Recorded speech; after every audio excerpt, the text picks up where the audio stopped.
nataka nikuombee wewe unayesema ya kwamba mimi namtaka Yesu aweze kunitetea. Nataka hiyo nguvu ya msalaba iweze kunitetea.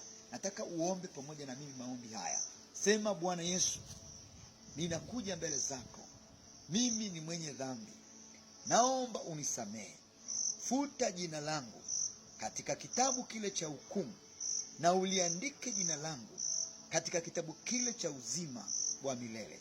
Kuanzia leo ninakufuata wewe Yesu, uwe Bwana na Mwokozi wa maisha yangu, katika jina la Yesu Kristo, amen. Wewe umeokoka na waweza kunipigia simu ili niweze kushauri na kukuelekeza kile cha kufanya zaidi. Na waweza kunipigia namba yangu ya simu 0621863838. Jina langu naitwa Mwinjilisti Mzava. Neno litaendelea. Ubarikiwe na Bwana. Ninakupenda kwa jina la Yesu. Amen.